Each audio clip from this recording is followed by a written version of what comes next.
I like things that don't go out of style. And you know what does not go out of style?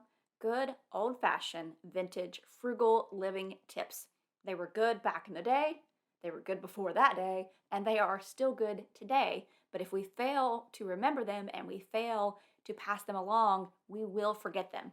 Let's not forget all of the awesome lessons that we have learned from those who have come before us. Frugal living is one of the things that has caused myself and many people to become financially stable. So there has to be something behind it. And it's one of those things that had to be a hard lesson, especially during the Great Depression, which was almost 100 years ago. It wasn't even a lesson, it was a way of life. It was a requirement for those who didn't have what they needed and had to make do. So we can take some of those and maybe not implement them in such strict ways, but we can take some of the ideas and pass them along and change them to adjust to our day to day lives as they are 100 years later. The first one is hang dry.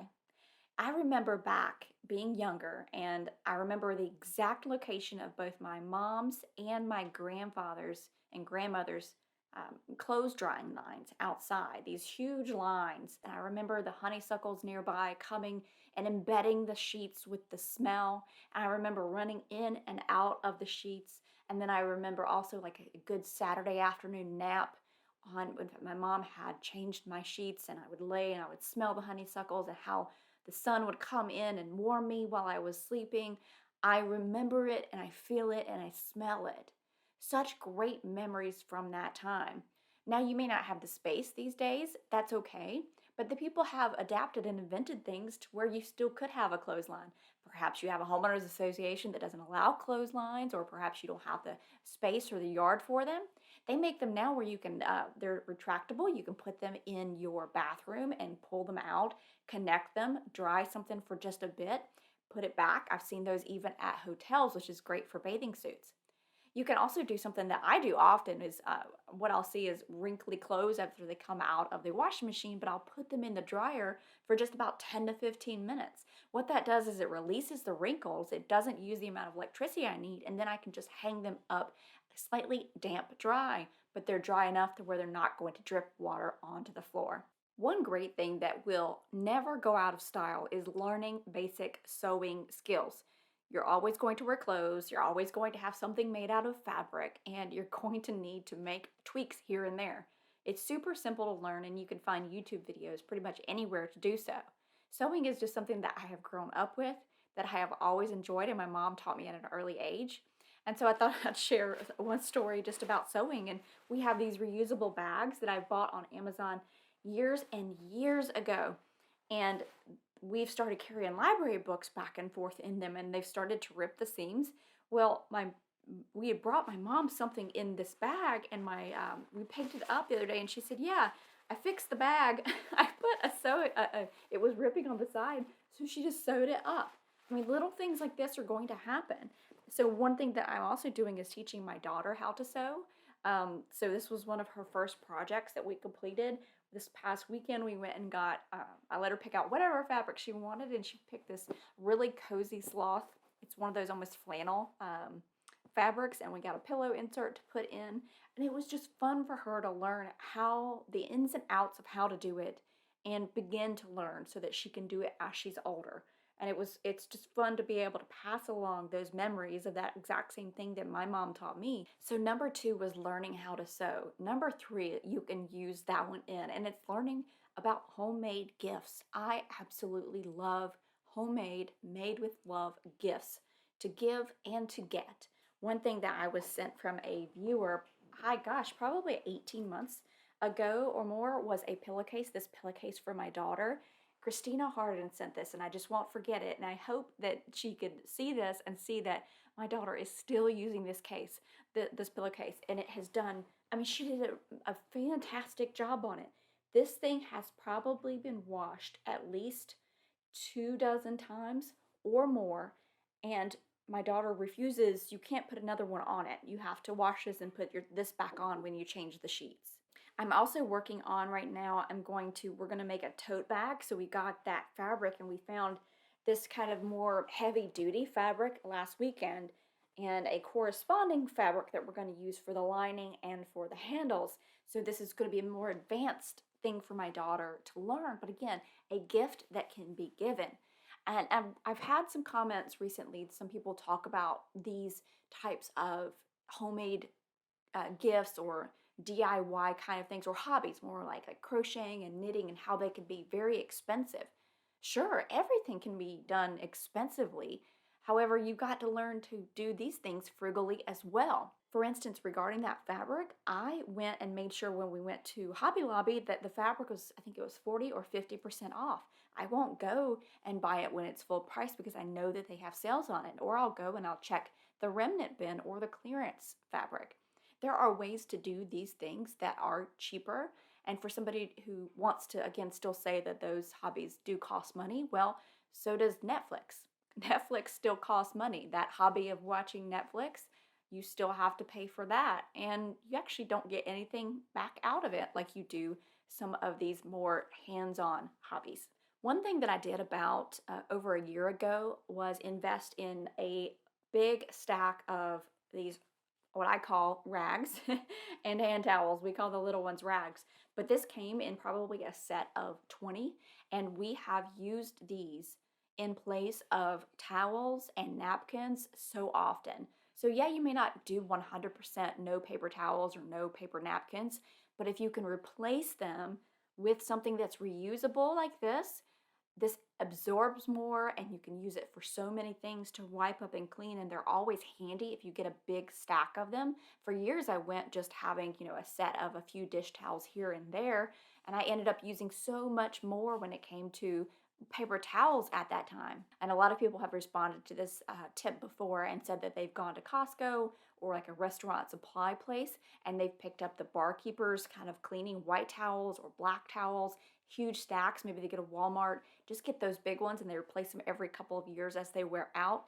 But either way, just get a big set of them. That way you always have them on hand. One thing you would always see grandma doing is wearing an apron. This is a very vintage tip and one that is still impactful today. So if you can make your own, then absolutely do so. Or you can do like I did and found this one on Amazon.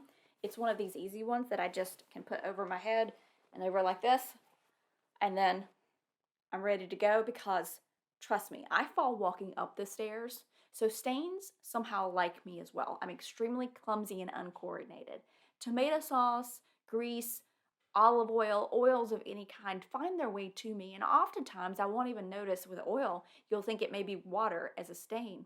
Put it in the laundry, wash it, dry it, and actually you've now set it in and you don't even notice it till you go to wear it the next time. I've even kept this apron on and used it like a big adult bib when I've gone to eat dinner if I know something's extremely messy because I know how I am. Number 6 is to build a frugal pantry stockpile.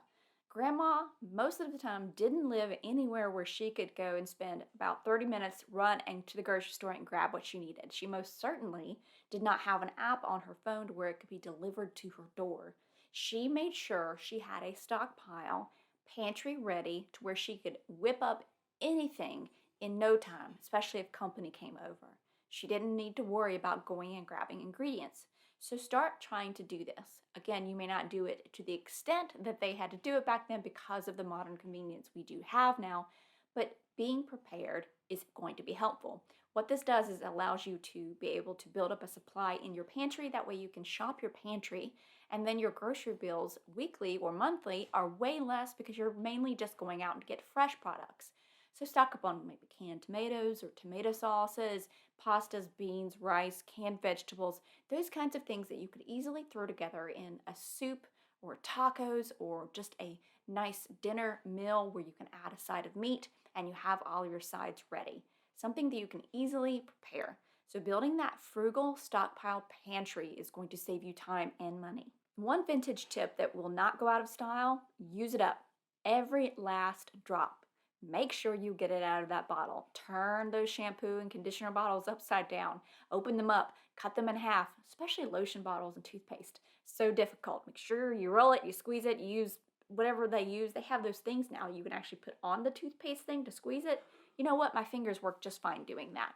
Use every last bit. This morning I even do this. I love doing this when you get to the bottom of the chocolate syrup bottle And for my daughter to make chocolate milk, we were almost, it was completely empty. I poured the milk inside, shook it up, voila, delicious chocolate milk. Got all the rest of the chocolate syrup from in that bottle. Repurposing was a massive, huge way to get by and to make new things out of old. This is a tip that can still be used today. So let's talk about this. Let's say you have a bath towel that's really worn, maybe in the middle. Could you take the edges and make a pot holder? You certainly could cut it up and use it into rags. Is there a dress that's no longer flattering up top? You don't like the silhouette. Maybe it's got puffy sleeves, which they always come back around. Could you cut off the bottom and maybe put in some elastic and make it a nice skirt? Think about these things and how you could repurpose them before you discard them. Now, one thing that did come out of the Great Depression was hoarding on of stuff. I've had a comment from a viewer who said that their grandparent had passed away and they found a garbage bag full of whipped cream containers, empty whipped cream containers. We don't have to go this far. We understand the reasoning that happened because they realized what it was to do without, and you never know when you might need something. We don't necessarily have to do that now.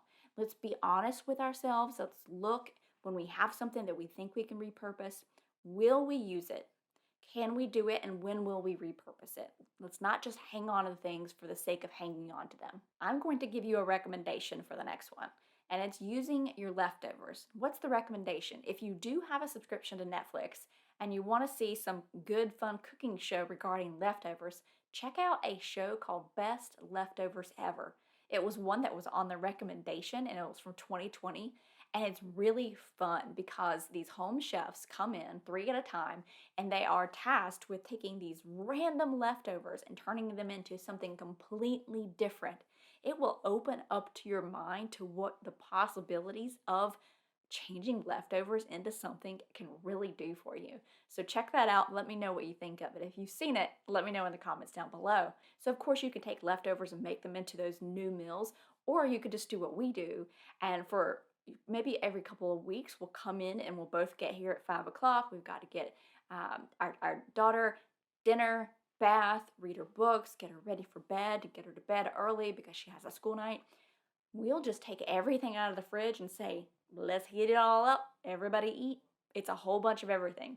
And those are my favorite meals. Some people may think that they don't go together, the things. I don't care. I like that kind of thing. I think last week we did this. We pulled out pancakes. We had broccoli.